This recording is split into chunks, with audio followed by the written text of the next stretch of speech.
Miss Soni Kumari ji आप चले आए और इस महफिल को चार चांद लगाएंगे। मिस सोनी जी।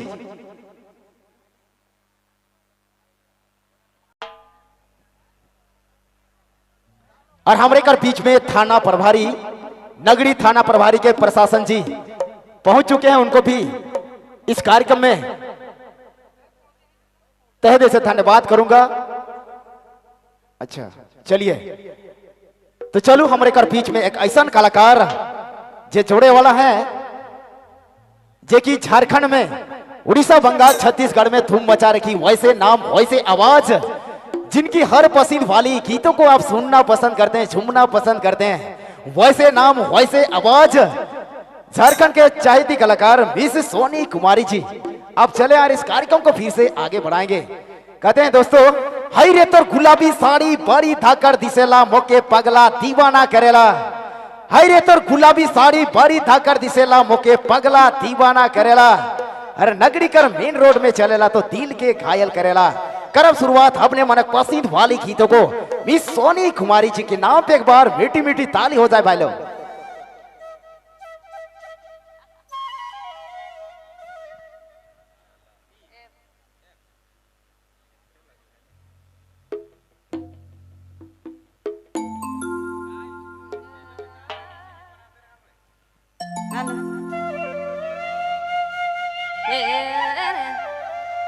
जतई भी आवल माए बाप सबके हमर बटले जब में जमा जो है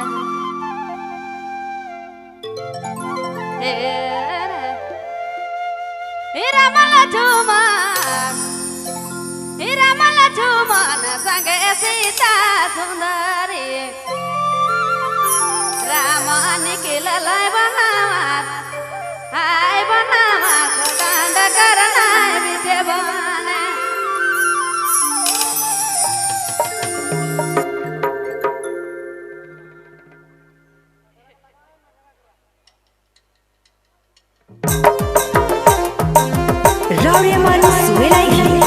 नागपुरी फोकस यूट्यूब चैनल की प्रस्तुति।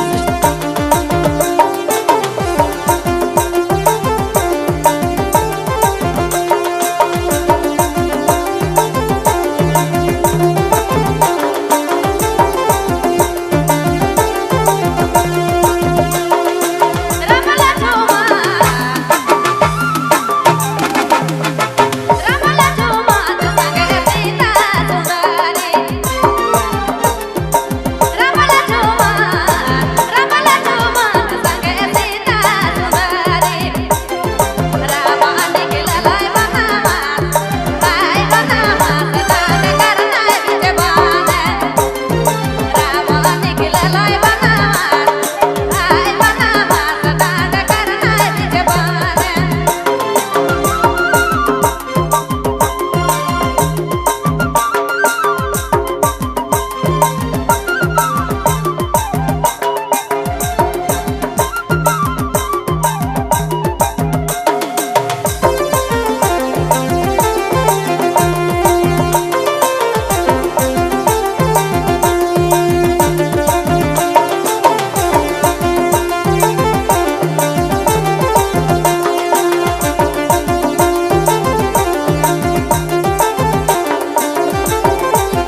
प्रस्तुति।